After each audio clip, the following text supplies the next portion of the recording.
Olá, seja muito bem-vindo. Este é o SOS Convida, o seu programa semanal que leva até você e a sua família as dicas e orientações a respeito da saúde e do bem-estar. Hoje no nosso programa nós vamos falar sobre o acompanhamento endocrinológico em crianças e adolescentes após o tratamento oncológico. Hoje no SOS Convida, a médica doutora Débora vai falar conosco da importância do acompanhamento endocrinológico em crianças e adolescentes após o tratamento oncológico.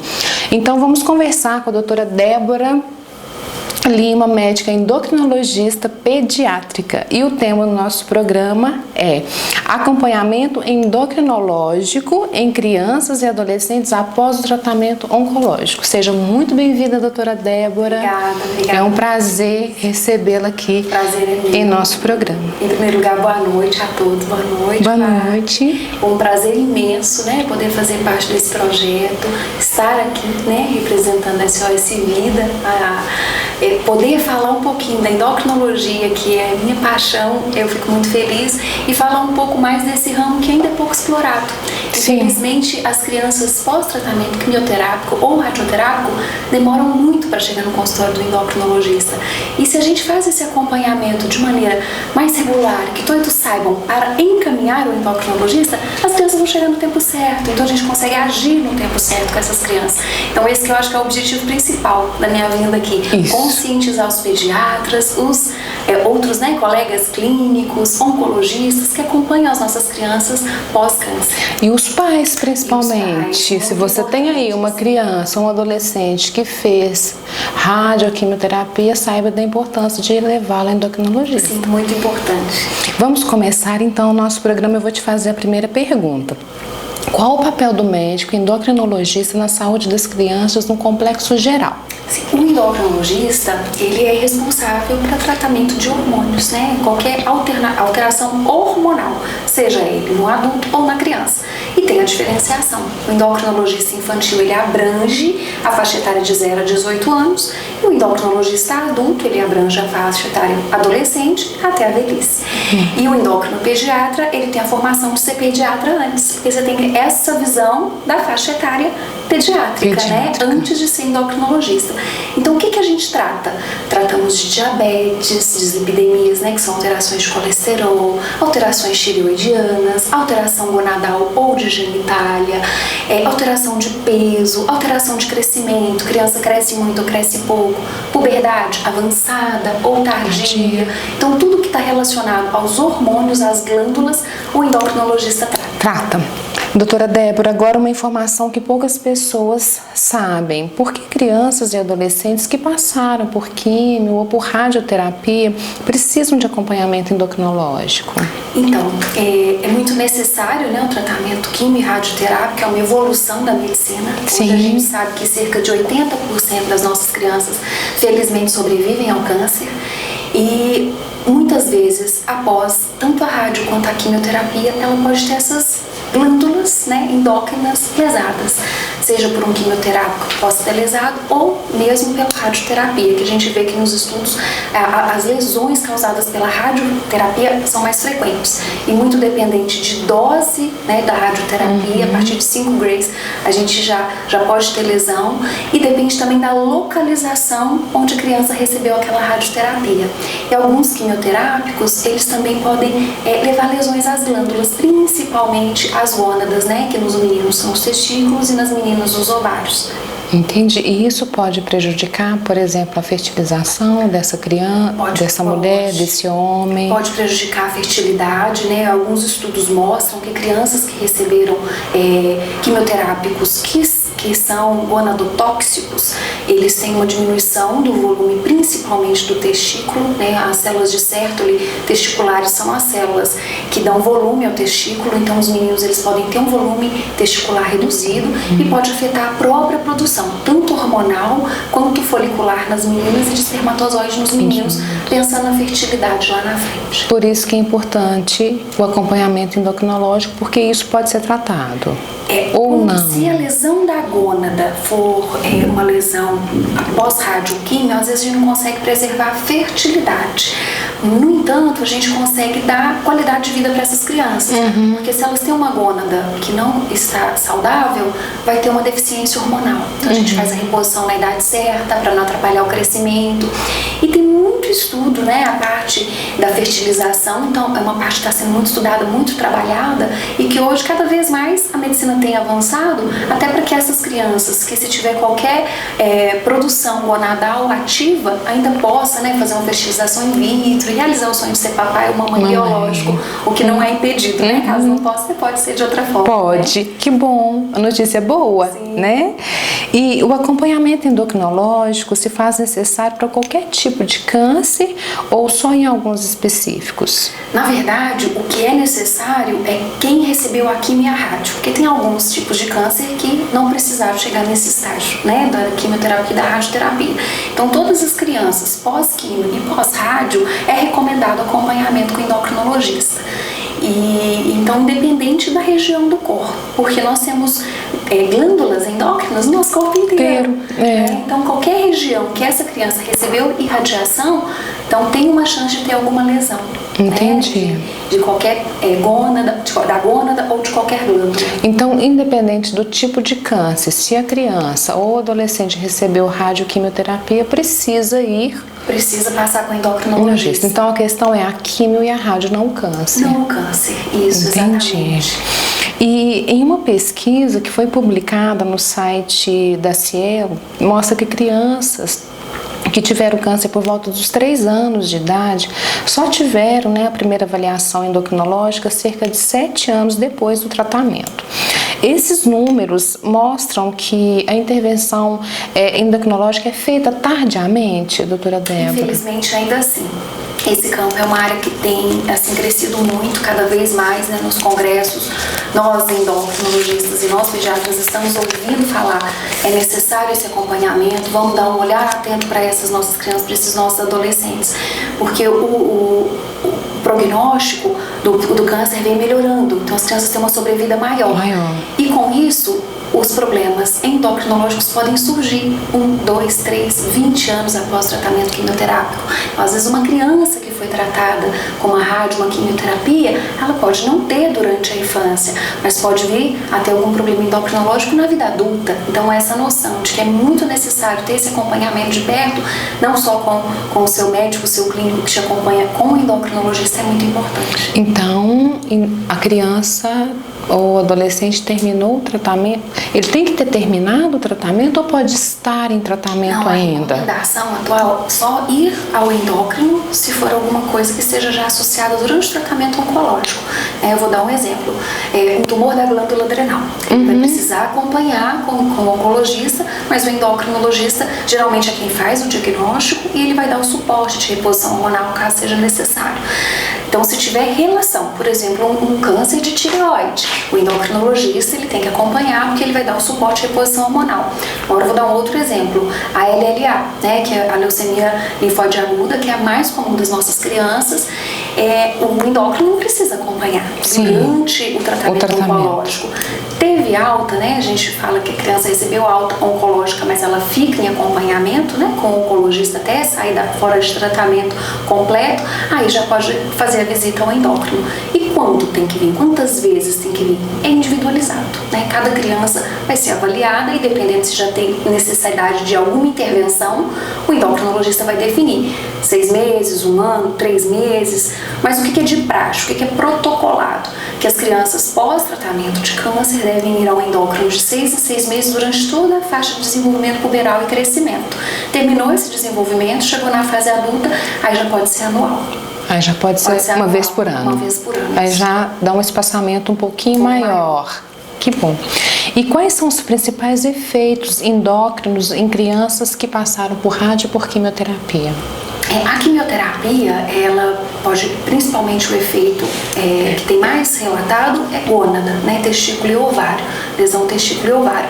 Agora a radioterapia ela é muito dependente da região que a criança recebeu. Então, se foi um tumor de neuroeixo, né, um tumor central, essa região nós vamos ter tem que ficar atento aos hormônios da glândula hipófise, né? A glândula hipófise é uma glândula que nós temos, né, no meio da cabeça, responsável pela produção de vários hormônios. Hormônio do crescimento, os hormônios do desenvolvimento da puberdade, os hormônios que controlam o nível de cortisol.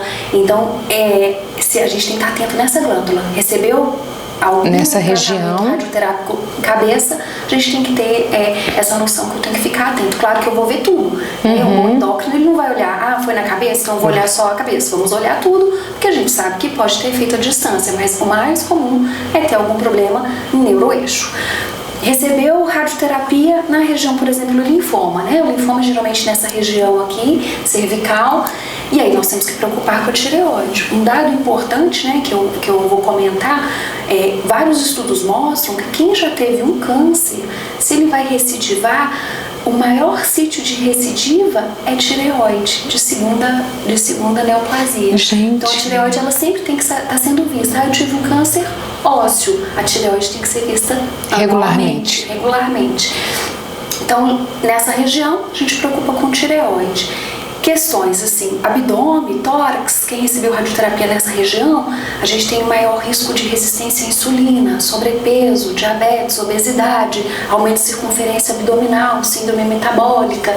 Crianças que receberam radioterapia na região de pelve, bacia, aí novamente eu vou preocupar com as gônadas. Lembrando também que a quimio-radioterapia também pode afetar o desenvolvimento do metabolismo ósseo. Então a gente tem que estar atento com a densitometria óssea dessas crianças, com o metabolismo, né, do cálcio, o metabolismo ósseo. Então você vê tudo, né? Endócrino. Você vai olhar da cabeça aos pés. Exato.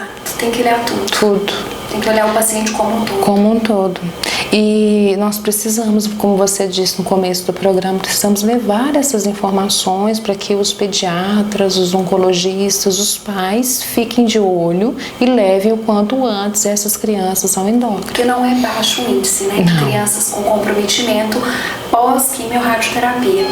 Existem estudos que mostram que essas crianças têm um acometimento em 20 a 30% dos casos. Estudos mais atuais, inclusive publicados agora no último congresso de endócrino, falam de 50%. Nossa! Então, metade das crianças que receberam quimio-radioterapia, elas vão ter algum problema endocrinológico ao longo da vida, né? Durante a infância ou depois da idade adulta. Então, por isso que é bem importante, na verdade é essencial, é vital. É vital que essas crianças... Não é sobreviver, é viver bem. É viver bem. Nós queremos que as nossas crianças não só sobrevivam ao câncer, mas sejam felizes em toda a sua plenitude, cresçam bem, desenvolvam bem. Por isso que nós precisamos ir a levá-las ao endócrino. E todos esses efeitos, eles são extremamente prejudiciais à saúde, como nós acabamos de falar. E eles podem ser evitados ou eles podem ser diminuídos a partir da intervenção endocrinológica correta, doutora Débora? Na verdade, infelizmente, não consegue prever o que a pessoa possa vir a ter, né, de prejuízo. E o que eu sempre falo, temos que tratar o problema atual. O problema agora é o câncer, vamos com tudo, vamos detonar o câncer. Vamos fazer tudo que a gente tiver de protocolo. Radioterapia, quimioterapia. Se tiver alguma lesão em algum órgão, né, produtor de hormônio, alguma glândula, a gente revê depois, a gente vai auxiliar depois. Porque primeiro a gente tem que acabar com esse câncer. Então, assim, claro que os protocolos, né, oncológicos, eles são muito estudados, estão cada vez melhores, tentando ser menos agressivos e mais eficazes, mas a primeira coisa é assim, não fazer radioterapia, você não vai ter problema, mas também você não vai sobreviver ao câncer. Né? Então, primeiro vamos tratar a doença, curou do câncer, então vem pro endócrino, que aí o que ficou a gente tem como repor, né? A gente tem como tentar solucionar e trazer qualidade de vida para essa família, para essa criança. Entendi, ótimo. E após o diagnóstico do câncer em crianças e adolescentes, qual que é o momento ideal para iniciar o acompanhamento endocrinológico? Nós falamos mais ou menos sobre isso, mas eu gostaria que você falasse um pouquinho mais sobre o momento ideal. O momento certo, né? O oncologista, o pediatra da criança pode auxiliar, né? Ele já pode fazer essa revisão durante o tratamento. Nossa, será que tem alguma outra coisa acontecendo? Por exemplo, né, essa criança está com um tumor no intestino, no exemplo. Mas será que pode ter está afetando a tireoide? Pode, claro que pode ser visto. Então, isso pode ser feito pelo clínico, pelo oncologista. Eles já fazem uma triagem, um rastreio se está afetando algum outro órgão. Então, nesse momento, eles só vão vir ao endócrino se tiver alguma lesão em alguma glândula, né? Em algum defeito na produção de algum hormônio. Então, durante o tratamento do câncer, o foco é o tratamento do câncer. saiu, curou, aí ele vai para um segmento endocrinológico. E as crianças pós-câncer têm que passar no endócrino semestral. Por que a importância, né, do semestral? Porque as crianças, elas mudam muito rápido, crescem muito rápido, e aí a gente os hormônios estão lá em cima. O ideal é que esteja, se não estiver, a gente tem que ver rápido. Tem que ver rápido. Porque às vezes, um exemplo, tumores de neuroeixo afetam muito a produção do hormônio do crescimento. Então eu só vou ver se essa criança está crescendo bem se eu ficar de olho perto. Em 6 meses eu consigo ter uma boa avaliação de velocidade de crescimento. Essa criança está crescendo bem ou não, essa criança não está crescendo bem. E uma dúvida muito frequente, vou aproveitar a oportunidade para falar. Crianças que tiveram câncer podem tomar o hormônio de crescimento? Podem, olha que legal. O hormônio de crescimento é uma droga segura, né? E na Santa Casa de São Paulo, onde eu fiz a minha residência médica, tanto em pediatria quanto em endocrinologia infantil, tem um centro, né, oncológico, e que os próprios oncologistas encaminham as crianças para fazer o tratamento com a equipe de endócrino. Então, assim, o onco libera, né? Claro que tem que ter liberação, tem que estar fora de tratamento, porque o hormônio de crescimento faz crescer. Então, se tiver um tumor ativo, esse tumor vai crescer também. Então, a criança tem que estar fora de tratamento, mas nós podemos usar e com excelentes resultados, né? Porque a estatura é muito importante, né, na vida das nossas crianças. Sim. Afeta a autoestima. Afeta a autoestima. Principalmente dos meninos. Os meninos, eles se sentem piores, mas hoje eu tenho tido bastante meninas procurando também gostar de crescer mais. Quer ficar mais alta. E tem as questões sociais, né? A baixa estatura, tem alguns limites de alguns concursos públicos para dirigir carro sem ser carro adaptado. Então tem a questão de vida meio social, subir a ônibus, né? É alto, se você não tiver uma altura mínima, você não consegue. Então, para a pessoa ter uma vida ativa, né? E livre, porque senão fica limitado. E há uma dúvida que eu fiquei. Você falou muito sobre a questão da lesão. Essa lesão, ela é identificada com exame de sangue, esses exames laboratoriais, ou identificado com exames de imagem? Aí depende de onde é essa lesão. Você falou lesão pós-câncer? Pós-câncer. A criança teve um tumor, vou dar um exemplo, tá? A criança teve um linfoma, por exemplo. Esse linfoma foi tratado com químio, com radioterapia, exérese cirúrgica. Ok, criança saiu fora de tratamento, o oncologista encaminhou para mim. Então, eu tenho que ficar muito atenta com a tireoide dessa criança. Então, eu tenho que avaliar não só um segundo tumor, eu tenho que avaliar a função. Então, a função da glândula tireoide eu avalio através de exame de sangue laboratorial. Mas se tem um nódulo, é palpação, é exame clínico, mais ultrassonografia. Porque em criança, nódulos pequenos têm muito significado clínico. No adulto já é um pouco diferente, não conheço muito de adulto. Mas o adulto precisa de um nódulo maior para que ele seja puncionado. Na criança, um nódulo de meio centímetro já tem indicação da punção aspirativa por agulha fina, se for um nódulo suspeito, né? Um nódulo com características de possível malignidade.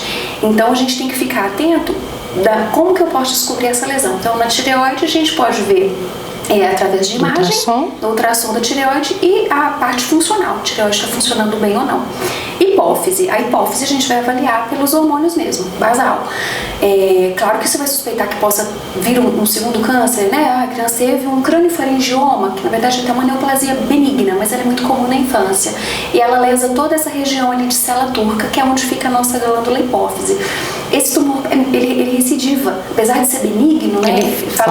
Ele volta. Falando em cabeça, eu sempre lembro de um professor de neurocirurgia da faculdade que ele falava, em cabeça não tem muito benigno maligno, porque não tem pra onde crescer. Então, o efeito de massa que o tumor faz, ele pode ser muito agressivo, né? Então, o craniofaringioma, você pode fazer exérese cirúrgica e depois esse tumor retornar. Então, por exemplo, uma criança com craniofaringioma que ficou com deficiência do hormônio do crescimento e de todos os outros, aí a gente repõe tudo, a gente chama de panhipopituitarismo.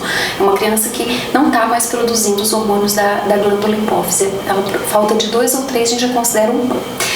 E aí você tem que repor, mas eu tenho que ficar atento. Posso dar o GH para essa criança? Posso, o onco liberou, mas eu tenho sempre que ficar atento se não está fazendo efeito de massa.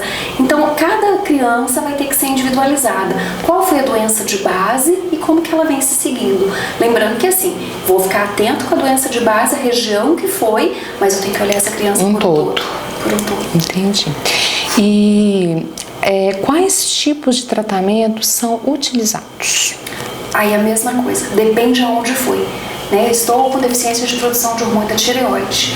E aí nós podemos ter duas vias, né, de lesão tireoidiana, de falta de hormônio tireoidiano. Pode ser central, radioneuroeixo, aqui nós temos o hipotálamo e a hipófise que vai mandar a tireoide trabalhar. Então lesou aqui, a gente tem um hipotireoidismo central, precisamos repor com hormônio tireoidiano. Teve lesão da glândula, ou tirou a glândula, o tumor foi na glândula, então nós temos que repor também o hormônio. Gônada, olha, a gônada não ficou doente após a quimioterapia, essa gônada não está evoluindo, a criança não está entrando em puberdade, então eu vou fornecer para essa criança os hormônios devidos, adequados ao sexo. O estrógeno nas meninas e a testosterona nos meninos. E isso a gente segue protocolos, né, de segurança, porque não pode ser uma dose alta, rápida. Eu preciso que essa criança cresça, se desenvolva. Então a gente tem que fazer como se fosse uma puberdade normal, que dura em torno de 2 anos. Então a gente começa a estimulação com baixas doses. Então a gente tem que estar atento a isso. Olha, essa minha criança não está entrando em puberdade.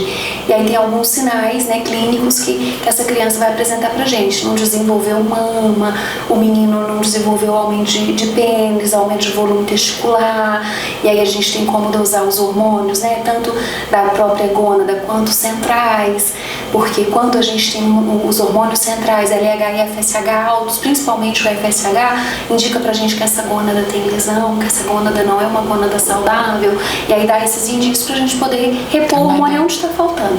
Então, aonde está o problema? É aqui que a gente vai tratar. Tem que olhar tudo como um todo. E cada pessoa é um tratamento, né? Exatamente. E agora, para finalizarmos o nosso programa, eu gostaria que você fizesse um alerta sobre a importância do acompanhamento endocrinológico nas crianças, independente delas terem enfrentado o câncer ou não, doutora Débora.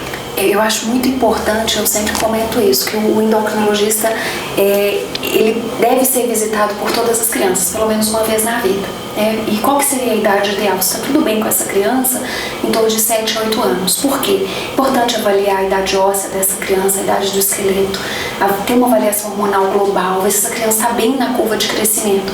Porque além de ver se a criança está crescendo bem, eu tenho que compará-la com o alvo familiar. Então, se a criança está na curva, abaixo do percentil 50, tá na curva, tá indo, mas não, a família está no percentil 90. Então, pode ter alguma coisa acontecendo com essa criança. Então, eu acho que é muito importante essa visão global. Eu falo muito que eu não consigo fazer medicina de partes, né? A medicina bem feita é a medicina do todo. Então a gente tem que olhar a criança sempre como um todo. E aí eu acho que uma vez na vida, ao menos, a criança deve ter esse acompanhamento com o endócrino para ver se está tudo bem. E aqueles, né, que os pais, que a própria criança se sinta incomodado.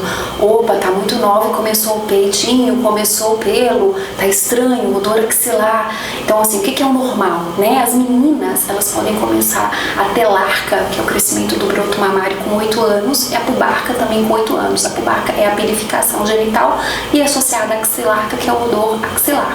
Nos meninos já é 9 anos. E os meninos é um pouco mais difícil de perceber porque não tem mama. Então é pelo volume testicular. Não precisa ser examinado com orquidômetro para medir, para ver se está dentro da faixa etária adequada.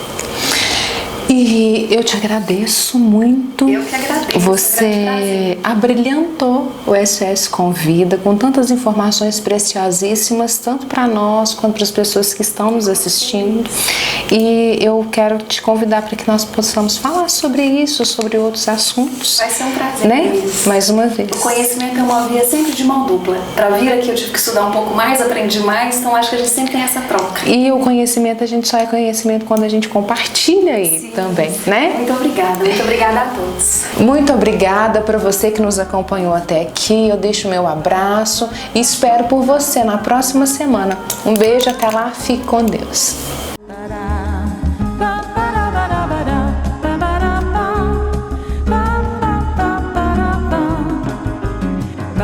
ba da da ba ba.